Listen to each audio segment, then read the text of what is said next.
senang sekali saya Hers Munarif di hari libur ini, libur panjang Natal dan Tahun Baru, tapi saya tetap bisa menjumpai Anda semua. Mudah-mudahan saja Anda semua tetap sehat dan bisa menikmati hari libur ini dengan cara Anda masing-masing. Yang penting jangan lupa untuk menjaga protokol kesehatan.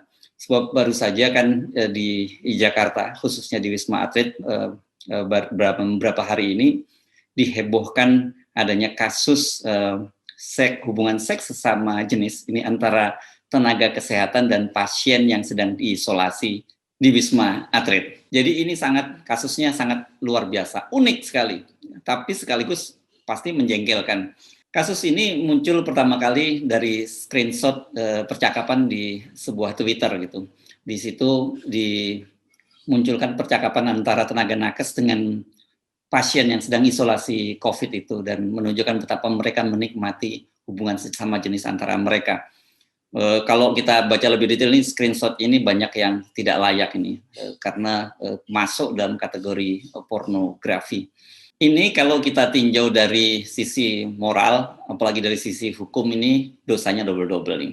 Kalau dari sisi hukum tentu saja ini berkaitan dengan satu adalah penyimpangan seks, hubungan seks yang menyimpang, dan kedua pelanggaran protokol COVID, yakni pelanggaran social distancing.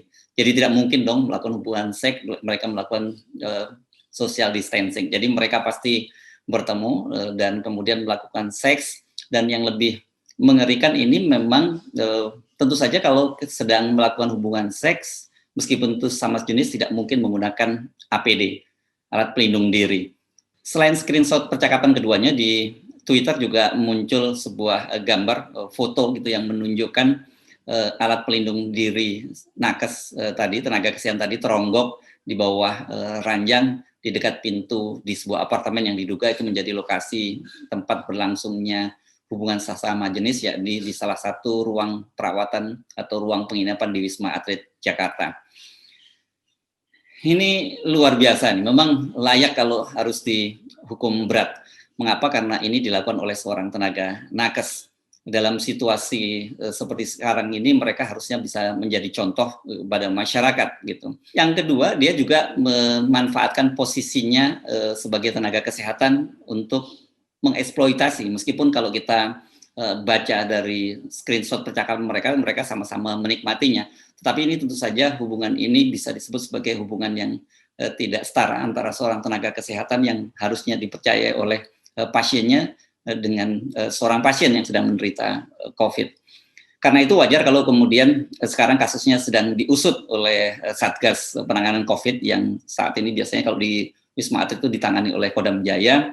Dan si nakes ini sedang diperiksa apakah dia positif COVID atau tidak. Kalau dia terbukti negatif, maka segera diserahkan kepada polisi untuk diproses lebih lanjut.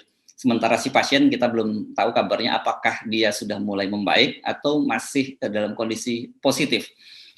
Kita tentu saja sangat prihatin. Kan banyak orang sebenarnya begitu terkena COVID itu perjuangan seperti antara hidup dan mati. Mengapa? Karena memang angka kematian COVID ini untuk Indonesia relatif tinggi. Jadi harusnya dalam situasi begini, kalau saya baca-baca, biasanya para pasien COVID itu kan meningkatkan ibadahnya gitu. Kalau yang Muslim, dia juga mulai memperbanyak baca Quran, kemudian wirid dan sebagainya. Jadi tidak lagi mikirin persoalan dunia, karena bisa saja terjadi kemungkinan dia akan mati besok. Sementara pasien ini dan tenaga kesehatan di Wisma Atlet tadi rupanya dia nggak memikirkan itu. Mereka lebih memilih surga dunia versi LGBT. Dan tidak peduli bagaimana esok, apakah kemudian kalau kemudian mati dia harus masuk neraka, itu bukan urusan mereka. Yang penting sekarang menikmati dunia ini. Perilaku sembrono meremehkan penularan COVID ini sebenarnya tidak banyak berlangsung secara individu. Kalau kita lihat fenomenanya saat ini berlangsung secara massal. Warga yang terutama tinggal di kota-kota besar seperti Jakarta berbondong-bondong meninggalkan Jakarta menuju daerah-daerah tempat wisata, bahkan sebagian juga ada libur kembali menemui keluarga di daerah masing-masing. Dan peningkatannya memang terlihat sangat luar biasa. Kalau kita amati di bandara, stasiun kereta api, dan kemudian terminal bus, dan juga yang menggunakan kendaraan pribadi itu saat ini berbondong-bondong meninggalkan kota besar menuju daerah-daerah tempat wisata. Padahal angka dari penularan COVID itu dari hari ke hari semakin tinggi. Bahkan pada bersamaan dengan menjelang Natal itu kemarin tercatat mulai tanggal 23 sampai tanggal 25 hari Natal itu 3 hari berturut-turut angka positif COVID itu terdeteksi lebih dari 7.000. Ini rekor yang luar biasa. Dan kematian juga mencatat rekor yang sangat tinggi. Bersama dengan Natal kemarin itu tercatat yang meninggal dunia, yang wafat karena COVID itu mencapai 258 orang. Ini angka tertinggi sepanjang pandemi mulai melanda Indonesia pada bulan Maret lalu. Perilaku sembrono inilah yang disebut oleh juru bicara Satgas Penanggulangan COVID, Profesor Wiku Adhisa Smito, bahwa rakyat sedang menggali kuburnya sendiri.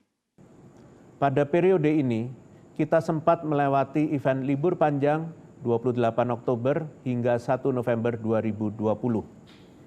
Dapat disimpulkan bahwa dalam setiap kenaikan kasus aktif selalu diiringi oleh kenaikan persen daerah yang tidak patuh protokol kesehatan dan selalu berawal dari event libur panjang. Kemudian, meskipun testing mingguan meningkat, namun hal baik tersebut tidak dibarengi dengan penurunan kasus aktif. Seharusnya, meskipun testing meningkat, angka kasus aktif harus terus menurun. Saat ini, kondisi yang kita hadapi adalah masih tingginya laju penularan sehingga masih banyak kasus baru yang ditemukan dari setiap pemeriksaan. Ini adalah bukti masyarakat masih ceroboh sehingga mereka membahayakan diri sendiri dan orang lain di tengah pandemi yang belum berakhir ini. Jika keadaan ini terus berlangsung, ini seperti kondisi di mana masyarakat menggali kuburnya sendiri. Melonjaknya jumlah penularan COVID itu menurut data yang dimiliki oleh pemerintah yang disampaikan oleh Wiku itu terjadi setelah libur panjang. Yang terjadi pada saat libur panjang pada tanggal 28 Oktober sampai tanggal 1 November. Setelah itu hanya dalam 1 bulan, yakni November sampai Desember kemarin, peningkatan penularan COVID itu meningkat 2 kali lipat. Sebelumnya sebanyak 54.000 dan kemudian menjadi 103.000. Ini dampak dari libur panjang yang hanya singkat saja, dari tanggal 28 Oktober sampai tanggal 1 November. Nah, sekarang bayangkan terjadi libur panjang dan kemudian lonjakan mereka yang keluar dari kota-kota besar, khususnya Jakarta menuju daerah ini jauh lebih besar. Misalnya di data dari Jasa Marga menunjukkan bahwa sepanjang 3 hari saja, mulai tanggal 23 sampai tanggal 25 itu mereka yang menggunakan jalan tol tercatat mencapai 483.000 orang lebih. Mereka yang menggunakan jalan tol tercatat lebih dari 483.000 kendaraan dan ada peningkatan rata-rata sebesar 17%. Tetapi kalau kita lihat arus yang terbanyak, yakni yang pergi ke arah timur, ke arah Pulau Jawa, ke arah kota-kota besar di sana, termasuk Bandung, tentu saja Jogja, Semarang, Surabaya, Solo, dan sebagainya, angkanya itu meningkat lebih tinggi, yakni sebanyak 24%. Bagaimana dengan bandara? Ini sehari sebelum Natal, pada tanggal 24 Desember kemarin, hari Kamis, tercatat ini lonjakan penumpang di Bandara Suta, Bandara Soekarno-Hatta itu mencapai rekor tertinggi, yakni lebih dari 88.000 penumpang dengan 926 penerbangan. Angkanya rata-rata naik sekitar 26% selama liburan ini. Padahal sebenarnya sudah dilakukan rapid test antigen dan banyak sekali gara-gara itu kemudian penumpang yang membatalkan penerbangan. Tetapi tetap saja angkanya sangat tinggi. Bagaimana dengan kereta? Kereta api itu naik rata-rata 7%.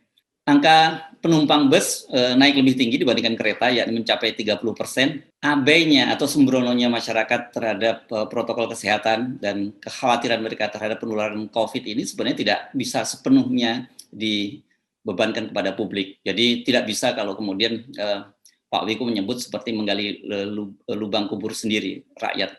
Mengapa? Karena sebenarnya ini juga dipicu oleh kebijakan pemerintah. Kita kan tahu bahwa sejak pandemi merebak pada bulan Maret lalu, kebijakan pemerintah itu selalu berubah-ubah begitu dan sering membingungkan. Kesan yang muncul di publik itu bahwa pemerintah sebenarnya lebih peduli dengan soal pemulihan ekonomi, lebih khawatir terhadap dampaknya terhadap ekonomi ketimbang dampak kesehatan masyarakat. Jadi tidak salah kalau kita menyebut bahwa pemerintah punya andil besar sehingga kenapa masyarakat menjadi seolah-olah tidak peduli, abai. Mengapa? Karena mereka ini kan sudah berbulan-bulan terkurung di rumah. Sementara kemudian mereka juga melihat ekonomi terus merosot dan kemudian juga mereka tidak tahu sampai kapan COVID ini akan berakhir. Dengan begitu mereka muncul semacam sikap masa bodoh. Jadi ketika ada liburan panjang ini, mereka kemudian berbondong-bondong keluar dari rumah mencari tempat hiburan. Jadi ini semacam katarsis karena mereka sudah mengalami kejenuhan hampir selama 9 bulan. Karena itu tidak bisa disalahkan kalau kemudian masyarakat terkesan masa bodoh gitu. Mungkin mereka sudah mulai apatis gitu, dan kalau kemudian sampai terkena penularan COVID, mereka anggap itu sebagai sebuah apes saja, sedang bernasib tidak baik, bukan karena mereka sembrono. Buruknya penanganan COVID oleh pemerintah ini kan sebenarnya secara tidak langsung diakui sendiri oleh Presiden Jokowi. Contohnya misalnya Presiden Jokowi kan baru saja mengganti Menteri Kesehatan Terawan. Terawan ini paling banyak dikritik oleh publik karena dianggap tidak punya kapasitas menangani krisis dan juga cenderung sembrono. Kita ingat bagaimana ketika awal pandemi dia menyalahkan publik yang mempersoalkan harga masker mahal, karena menurut dia pada waktu itu salah sendiri kenapa beli masker, sebab yang harus menggunakan masker itu kan mereka yang positif COVID, begitu kata Terawan pada waktu itu, dan kemudian terbukti apa yang disampaikan oleh Terawan salah. Setelah hampir 1 tahun didesak oleh publik, baru sekarang kemudian dicopot oleh Presiden Jokowi. Jadi ini sebenarnya secara tidak langsung adalah konfirmasi dari pemerintah, dari Presiden Jokowi, bahwa Terawan memang tidak perform. Dengan begitu kebijakan pemerintah dalam menangani COVID tidak cukup bagus. Bapak Budi Gunadi Sadikin. Beliau sebelumnya adalah Direktur Utama Bank Mandiri, kemudian menjadi Direktur Utama PT Asan Aluminium, dan terakhir menjadi Wakil Menteri BUMN, dan sekarang kita berikan tanggung jawab untuk memimpin Kementerian Kesehatan. Terawan akhirnya digantikan oleh Budi Gunawan Sadikin. Budi Gunawan Sadikin ini adalah Wakil Menteri Negara BUMN dan sekaligus sebagai Ketua Satgas Penanganan Pemulihan Ekonomi akibat COVID-19. Yang bikin heboh adalah latar belakang Budi Sadikin ini. Budi Sadikin ini bukan seorang dokter seperti biasanya pos Kementerian Kesehatan itu diisi oleh seorang lulusan dokter dan biasanya lulusan dari Fakultas Kedokteran Universitas Indonesia. Budi Sadikin adalah lulusan fisika nuklir dari ITB. Jadi di kalangan mahasiswa kedokteran sekarang ada olok-olok, jadi kalau mau jadi Menteri Kesehatan tidak perlu kuliah di Fakultas Kedokteran UI, karena dari ITB bisa jadi juga menteri. Banyak yang mengkritik sebenarnya pemilihan Budi Gunawan Sadikin ini dengan latar belakangnya sebagai seorang banker. Itu dikhawatirkan pendekatannya tetap saja berdasarkan cost and benefit, rugi dan laba. Apalagi latar belakangnya sebagai Ketua Satgas Pemulihan Ekonomi ini kan semakin menunjukkan betapa pemerintah sebenarnya tetap lebih fokus pada perbaikan ekonomi, bukan masalah kesehatannya. Ini sebuah ironi, sebagaimana dikatakan oleh Wiku tadi, bahwa masyarakat sedang menggali kuburnya sendiri. Dengan begitu tidak salah dong kalau kemudian kita berkesimpulan bahwa sebenarnya bukan hanya rakyat yang sedang menggali kuburnya sendiri. Sebab bagaimanapun juga ini adalah pertaruhan bagi Presiden Jokowi. Sukses tidaknya dia menangani COVID, sukses tidaknya dia menangani pemulihan ekonomi, ini bisa berdampak serius bagi pemerintah. Kalau salah gitu, kalau salah-salah menangani, pemerintah bisa menggali kuburnya sendiri. Tetapi kalau kita mau coba berpikir positif, barangkali karena kasusnya saat ini, COVID ini sudah extraordinary, maka kemudian Presiden Jokowi cara berpikir penanganannya juga harus out of the box. Karena itu tidak lagi bisa dengan cara-cara yang lama tetap menunjuk seorang Menteri Kesehatan dengan latar belakang dokter. Diperlukan seorang Menteri Kesehatan yang punya pendekatan yang berbeda, sehingga penanganan COVID ini bisa segera diatasi. Jujur saja saat ini penanganan COVID ini memang cukup membingungkan masyarakat. Dan kita tidak bisa terlalu mengecam mereka yang sekarang ini sedang mencari hiburan, kemudian berbondong-bondong keluar kota, melepaskan kejenuhan di rumah masing-masing, walaupun sebenarnya ini sangat berbahaya dari sisi kesehatan. Jangan lupa, walaupun pemerintah sudah menyatakan mendatangkan jutaan vaksin yang berasal dari Cina, vaksin Sinovac, tetapi sampai sekarang kan kita tahu bahwa ini masih menjadi kontroversi. Banyak studi yang menunjukkan bahwa tingkat keandalan Sinovac ini paling rendah. Vaksin produksi Sinovac ini paling rendah di antara vaksin-vaksin yang ada di dunia. Dan kedua, kalau toh katakanlah keandalan Sinovac ini terbukti, yang harus kita perhatikan saat ini kan sudah bermutasi. COVID ini sudah bermutasi, seperti di Inggris gitu ditemukan sebuah varian baru dari COVID yang menunjukkan kalau sebelumnya anak-anak kecil, anak-anak balita tidak mudah terkena COVID, sekarang dengan mudah terkena COVID. Artinya apa? Sebenarnya vaksin yang didatangkan jutaan oleh pemerintah itu bukan merupakan senjata pamungkas yang bisa menyelesaikan COVID dengan begitu saja. Ini kalau kita coba kita simak pernyataan dari Menteri Kesehatan Budi Gunawan Sadikin yang menyatakan bahwa kita harus bersiap-siap mengantisipasi kemungkinan ada serangan virus sejenis ini pada masa-masa yang akan datang. Saya percaya kalau kita bersatu bersama-sama dengan asosiasi, dengan pemerintah daerah, dengan seluruh komponen bangsa yang ada, kita bisa membangun sistem layanan kesehatan publik yang kuat dan siap mengatasi masalah SARS-CoV-2 ini. Dan kita juga bisa mempersiapkan sistem layanan kesehatan publik yang siap, kuat, mumpuni, agar generasi sesudah kita bisa menghadapi SARS-CoV-3 atau SARS-CoV-4 yang kita tidak tahu kapan datangnya. Clear, jadi sebenarnya kita tidak bisa menganggap remeh soal COVID ini, karena kalau toh kemudian ada vaksin, muncul varian baru dari COVID. Dan ke depan juga diperkirakan seperti dikatakan oleh Menteri Kesehatan tadi, akan muncul COVID jenis baru. Karena itu saya kira pemerintah tidak bisa sepenuhnya menyalahkan pada masyarakat, sebaliknya juga masyarakat tidak bisa sepenuhnya kemudian membuatkan masyarakat. Sebab kalau sama yang masyarakat kemudian sembrono, sementara pemerintah juga kebijakan berubah-ubah, tidak firm menangani masalah kesehatan, maka yang akan terjadi, kita akan menggali kubur bersama-sama, menggali kubur pemerintah dan juga menggali kubur rakyat. Saya Hisnul Arif, sampai berjumpa. Assalamualaikum warahmatullahi wabarakatuh.